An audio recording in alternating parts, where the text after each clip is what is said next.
राधे राधे, हरे कृष्णा। कैसे हो आप सभी लोग? आशा करती हूँ आप सभी परम मंगल में हो गए, स्वस्थ हो गए, अच्छे हो गए। आज हम लोग बात करने वाले हैं पुत्रदा एकादशी की पूजा अर्चना वंदना के बारे में। आप सभी लोगों को पता है कि पुत्रदा एकादशी का जो व्रत रखा जा रहा है पूरे भारत में, चाहे मैं खाटू श्याम की बात करूँ 16 तारीख को व्रत रखा जाएगा, चाहे मैं बाकी बिहार जी की मंदिर की बात करूँ 16 तारीख को व्रत रखा जाएगा, चाहे मैं चैतन्य गौड़ संप्रदाय की बात करूं 16 तारीख को व्रत रखा जाएगा, चाहे मैं इस्कॉन टेम्पल की बात करूं 16 तारीख को व्रत रखा जाएगा। अगर मैं कुल मिला के ये बोलूं कि पूरे भारत वर्ष में पुत्रदा एकादशी का जो व्रत है वो 16 तारीख का ही रखा जाएगा।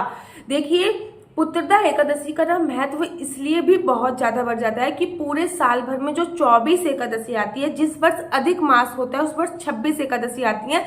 पुत्रदा एकादशी 2 बार आती है। एक तो श्रावण मास में जो पुत्रदा एकादशी है, मतलब अभी जो अगस्त के महीने में आएगी, एक एकादशी दिसंबर के महीने में भी आती है, उसका नाम भी पुत्रदा एकादशी होता है। हाँ, जो ये श्रावण मास की पुत्रदा एकादशी है इसको परमा एकादशी के नाम से भी संबोधित किया जाता है। संतान की कामना से ये व्रत रखा जाता है, संतान प्राप्ति के लिए ये व्रत रखा जाता है। जिनकी कोख अभी तक नहीं भरी है वो लोग अगर इसका व्रत रखते हैं तो उनको संतान की प्राप्ति होती है, और जिनकी संतान है अगर वो लोग इस व्रत को रखते हैं तो उनके संतान की सौभाग्य की प्राप्ति होती है। और इस कलयुग में सबसे बड़ी बात है कि आपका लक कितना % काम करता है।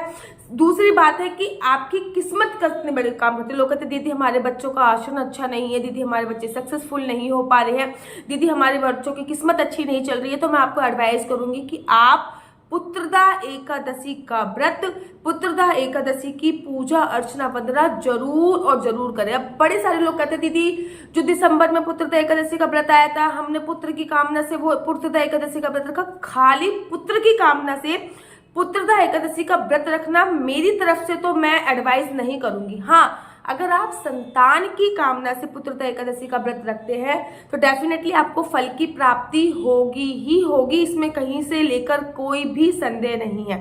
एक बात आप लोग हमेशा याद रखिए, पुत्र और पुत्री में कोई भी अंतर नहीं है। मैं खुद एक लड़की हूँ और मेरे को मेरे पापा को मेरे पे बहुत प्राउड है, और मेरी को अपनी बेटी है उसको भी लिटरली मुझे अपने जैसा ही बनाना है। मेरे को मेरा कोई ऐसा नहीं है कि मैं किसी को अपना आइडल मानती हूँ। मैं लिटरली मैं अपने जैसा ही अपनी बेटी को बनाना चाहती हूँ, जैसी मैं हूँ वो वैसे ही बने, बहुत सर्वोत्तम है। खैर, कम टू द पॉइंट। अब मैं बात करने वाली हूँ पुत्रदा एकादशी। 16 तारीख को पुत्रदा एकादशी का व्रत चल रहा है। श्रावण मास में खत्म होने ही वाला है बस श्रावण का महीना। श्रावण मास में जब भी एकादशी आती है तो भगवान विष्णु के साथ साथ भगवान शिव की भी पूजा अर्चना वंदना करी जाती है। श्रावण का महीना खत्म होने वाला है, और मैं ये कहती हूँ कि श्रावण का महीना है ना, उसको छोटा चतुर्मास भी बोलते हैं। श्रावण के महीने में 2 एकादशी आती हैं और इसमें आपको भगवान शिव की तो पूजा करनी ही करनी है। भगवान विष्णु की पूजा एकादशी में करते ही करते हैं, इसके साथ साथ भगवान शिव की भी पूजा अर्चना वंदना करनी है, तो आपको व्रत का अत्यधिक फल प्राप्त होने वाला है। 16 तारीख को सुबह सुबह ब्रह्म मुहूर्त में उठिए। ऑप्शन कुछ एक ही है, केवल पानी में गंगा जल डाल के स्नान कीजिए। अगर गंगा जल उपलब्ध नहीं है दीदी फिर क्या करें? फिर पानी को अपने हाथ में लीजिए, माँ गंगा का आह्वान कीजिए और उस पानी को अपने शीश पे डालिए, गंगा माँ का आह्वान करते हुए कि गंगा मैया यहाँ पे गंगा जल उपलब्ध नहीं है, इसी जल को मैं गंगा जल समझ रही हूँ, आप आइए। तो गंगा जल समझकर उस पानी को आप उस पानी से नहाइए। पूरे घर में गंगा जल का छिड़काव कीजिए। लड्डू गोपाल को भी गंगा जल डाल के पंचामृत से स्नान कराइए। स्नान कराने के बाद उनको पीले रंग के वस्त्र आप धारण कराइए। पीले रंग के वस्त्र धारण कराने के बाद व्रत का संकल्प ले लीजिए। जब आप व्रत का संकल्प ले तो सिंपल से लौंग ले सकते हो, इलायची ले सकते हो, सुपारी ले सकते हो, फूल ले सकते हो। वैसे तो व्रत का संकल्प चावल से लिया जाता है, लेकिन एकादशी पर चावल खाने की मनाही होती है, चावल को स्पर्श करने की मनाही होती है। इसलिए हम एकादशी का जो संकल्प लेते हैं, लौंग, सुपारी, 1 या 2 का सिक्का, पुष्प, इनमें से कोई भी चीज से ले सकते हैं। अगर कुछ भी चीज अवेलेबल नहीं है तो आप जल से भी संकल्प ले सकते हो, लेकिन संकल्प लेना बहुत जरूरी होता है। आपने हाथ में जल लिया, संकल्प ले लिया, श्री विष्णु श्री विष्णु श्री विष्णु आपने 3 बार बोल दिया। मैं अपना बता रही हूँ, आपको अपना बोलना है। मेरा नाम आशु चौहान है, मेरा गोत्र केम लक्ष्य है। मैं आज संतान प्राप्ति के लिए पुत्रदा एकादशी का व्रत कर रही हूँ और इस एकादशी के व्रत को मैं फलाहार से करूंगी, किसी की निंदा चुगली इत्यादि नहीं करूंगी। अगर ये व्रत किसी को देना चाहते हो तो आपको उसका नाम बोलना है। जैसे कि फॉर एग्जाम्पल मैंने बोला कि ये पुत्रदा एकादशी का मैं व्रत रख रही हूँ और मैं चाहती हूँ इस व्रत के फल की प्राप्ति मेरी भाभी को हो जाए या फिर मेरे नंद को हो जाए, उनकी संतान प्राप्त हो, तो आप वैसे भी कर सकते हो। संकल्प लेने के बाद ये सामग्री आपको भगवान श्री हरि विष्णु के चरणों में चढ़ा देनी है, या फिर जो पूजा का जल है जो आप भगवान सूर्य को जल चढ़ाओगे वहां पे भी आप ये चढ़ा सकते हो। उसके बाद क्या करना है, बहुत सिंपल तरीका है। उसके तत्पश्चात आपको भगवान की आरती करनी है, लेकिन आरती करने से पहले भगवान को भोग लगाना है। पुत्रदा एकादशी, हर एकादशी पे अपना एक अलग अलग भोग होता है, ठीक इसी प्रकार से पुत्रदा एकादशी पे सिंगाड़े का भोग लगाया जाता है। कहते हैं पुत्रदा एकादशी पे सिंगाड़े का भोग भगवान श्री हरि विष्णु को जरूर लगाना चाहिए। सिंगाड़ा ग्रीन कलर का होता है, फलाहार में आता है। अगर आपने निर्जला व्रत नहीं रखा, कोई लोग निर्जला व्रत रखते हैं, अगर आपने निर्जला व्रत नहीं रखा तो आप सिंगाड़े को खा भी सकते हैं, क्योंकि सिंगाड़ा फलाहार में है। अगर सूखा सिंगाड़ा नहीं मिल रहा है आपको कहीं भी ग्रीन कलर का, तो सूखा सिंगाड़ा भी आता है, नहीं तो सिंगाड़े का आटा का भी उपयोग कर सकते हैं। फलाहार में आपको वो भी फलाहार में ही आता है, तो आपको सिंगाड़े का भोग लगाना है, या फिर सिंगाड़े के आटे का भोग लगाना है या फिर सूखा सिंगाड़ा भी आता है उसका भोग लगाना है। XYZ भोग में आपको सिंगाड़ा लगाना है। उसके बाद आपको कथा वगैरह भी पढ़नी है। उसके बाद आपको आरती करनी है। आरती से पहले हमेशा भोग लगाया जाता है।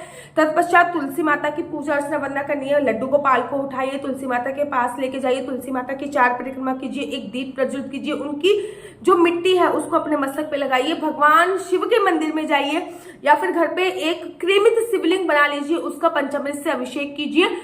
और अभिषेक करने के बाद तत्पश्चात आपका व्रत जो है वो आप स्टार्ट कीजिए।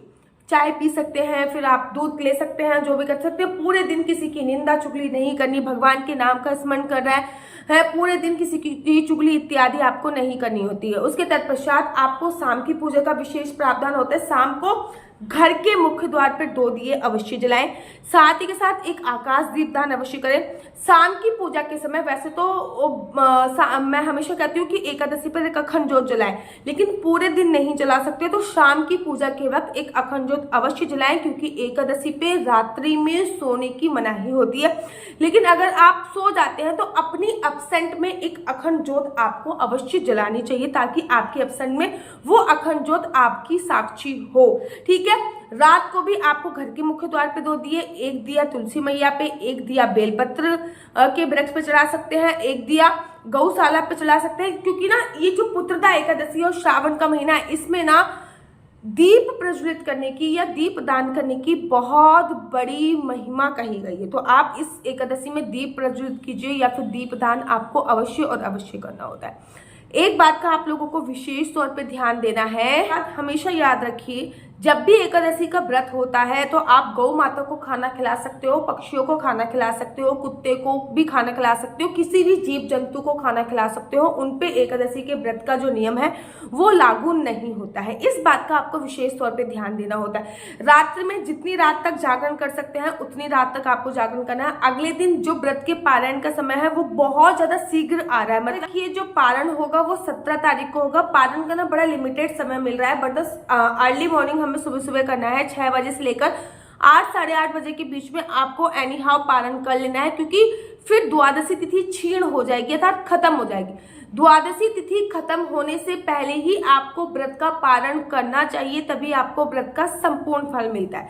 देखिए, एकादशी तिथि के जो नियम होते हैं ना वो त्रिदिवसीय व्रत की श्रेणी में आते हैं। 10वीं तिथि को एक ही समय भोजन होता है, द्वादशी को एक ही समय भोजन होता है, द्वादशी पर भी पृथ्वी शयन होता है, 10वीं पर भी पृथ्वी शयन होता है, 10वीं पर भी लहसुन प्याज मांस मदिरा का सेवन नहीं करना चाहिए। द्वादशी तिथि पर भी लहसुन प्याज मांस मदिरा का सेवन नहीं करना चाहिए। श्रावण का महीना चल रहा है, इसमें आप साग वाग तो वैसे भी नहीं खा रहे होगे, साग या कड़ी का सेवन आपको नहीं करना चाहिए।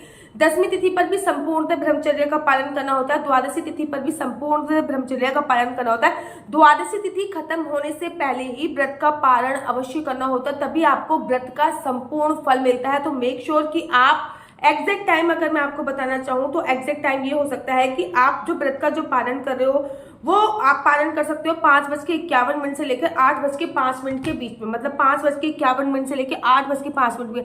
अब आप बड़े सारे लोग बोलोगे दीदी ऐसे में इतनी जल्दी खाना कैसे बनाएंगे, भगवान को भोग कैसे लगाएंगे। एक कच्चा चावल खा के भी आप व्रत का पालन कर सकते हैं, एक कच्चा चावल खा के भी।